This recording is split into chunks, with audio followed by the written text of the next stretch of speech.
Hey guys, Xtian here. Welcome back to another video. Today I have my first gaming laptop overview courtesy of MSI and yung kanilang GS66 Stealth powered by Nvidia GeForce RTX 2070 with Max-Q design. So ngayon i-unbox natin, tell you my impressions and features, and then end with my thoughts regarding the laptop. By the way, before anything else, this is an engineering sample for review purposes. But it should be similar to the specs of the units available in the market, particularly in the Philippines. So wala tayong benchmarks sa ngayon. So unbox na natin. The packaging looks premium, of course. It should be for its price. The MSI logo is notable on the top, being the only different in color than the rest of the box. Manipis lang yung box niya, showing a glimpse on how thin itong laptop. Then opening the box, you'll see the laptop covered in a protective cloth. Not sure if this is the complete packaging, but it seems premium as well. Now on the laptop, as you can see, yung MSI logo is laser etched and stealthy. And it cannot easily be seen unless you look closely on the laptop's matte black finish. Actually, my first impressions dito were how the laptop looks. Putting it on the table, it can be easily seen how light and thin the laptop was, especially the minimalistic styling principle. Before we lift the lid, tingnan muna natin yung ilalim at yung sides. Sa ilalim, there are two long rubber feet, which also acts as an elevation in order for the fans to have an air intake. And when we look closely at the holes, we can see the fans, which boost MSI Cooler Boost Trinity feature.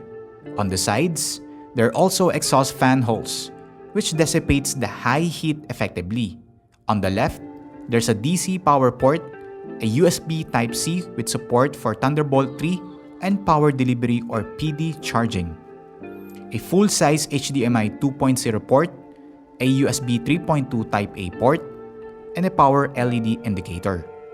Then sa kabila naman, there's the Gigabit Ethernet port, another two USB 3.2 Type-A ports, a USB Type-C 3.2 port, and a combo headphone microphone jack.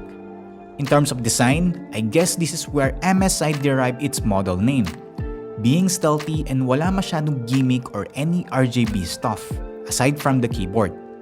Sobrang minimalistic niya, and this could be also a work laptop if you want aside from gaming, of course. Opening the lid, I was surprised to see that it's possible to lift it with one hand. The hinge was brilliantly designed. Pwede siyang sagarin actually up to 180 degrees, side to side. Mukhang matibay, and I think in terms of build quality, hindi siya yung marupok na plastic which you'll find on most laptops, even on the high-end ones. The keyboard is actually a Steel Series 1, so it supports the Steel Series per key RGB configuration, as well as yung Steel Series Engine 3, which you can use the program macros and lighting effects. On typing, okay yung key travel and tactility niya, as well as spacing on the keys. On the front print, was a bit gamerish pero okay lang din. At least, meron pa ring gamering identity kahit papano. The trackpad, as you can see, medyo malapad but positioned nicely on the center. Again, nice design and grabe yung sensitivity niya. I mean, I was surprised when I first used it. Very responsive, the palm rejection was working very well, and the mouse clicks are immediately registering, making it easy to use even without a mouse for most functions like scrolling, navigating, and Windows gestures. Sana mas marami pang laptop trackpads ang ganito. Now, in terms of display, I was surprised at how vivid the colors are and how battery smooth the experience is, considering na it can run up to 240 Hz, ideal for FPS players who demand high refresh rate displays. It is a 15.6-inch IPS level panel and 100% sRGB according to MSI's claims. MSI also has their true color technology on this laptop, which, aside sa pwede kayong mag-set ng color profiles, pwede mo ding i-calibrate yung display if you have the necessary or supported hardware and set other modes. There are two SKUs that will be available in the Philippines. One with the Nvidia GeForce RTX 2070 with Max-Q design, and Intel Core i7 10875H, and one with the Nvidia GeForce RTX 2060 and Intel Core i7 10750H. In terms of performance, the laptop is a great performer not only on esports titles, but also on most AAA games. RTX or ray tracing features are also present since we do have an Nvidia GeForce RTX cards on board, which enables games to have more realistic light effects, shadows, penumbras, and elements courtesy of several ray tracing techniques and AI solutions. So I tried a few RTX enabled games to experience RTX on and off, such as Minecraft RTX Beta, Shadow of the Tomb Raider, and COD Modern Warfare,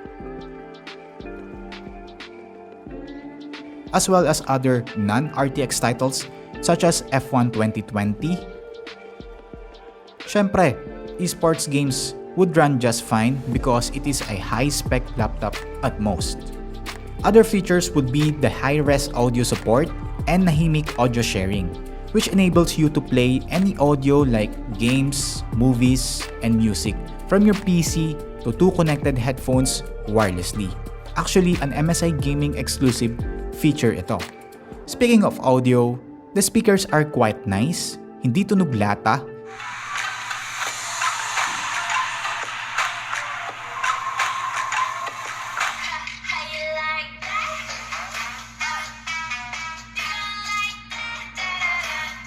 Not totally loud but hindi rin naman distorted when you max the volume out, although the bass is quite lacking as expected on thin speaker units. The MSI Dragon Center, on the other hand, is the one app that you use to configure and monitor most parameters of your laptop, including lights, fan speeds, clock speeds, system tuning, and many more. It can be also used to stream game content and optimize them in a snap with the gaming mode, which can be accessed with the Dragon Center. So it's best to have it installed. Overall, I was impressed with how this laptop was, including the thinness, portability, design, and performance. The best points for me is yung display at 240Hz and IPS-like panel, and yung keyboard and trackpad. Although ideally, gagamit ka pa rin ng mouse when gaming at most situations. Of course, being RTX ready, it can also support some RTX features then. Finally, the MSI GS66 Stealth is now available locally sa mga stores na ito. I'll also put a link of them on the video description. And there are two variants like I mentioned earlier.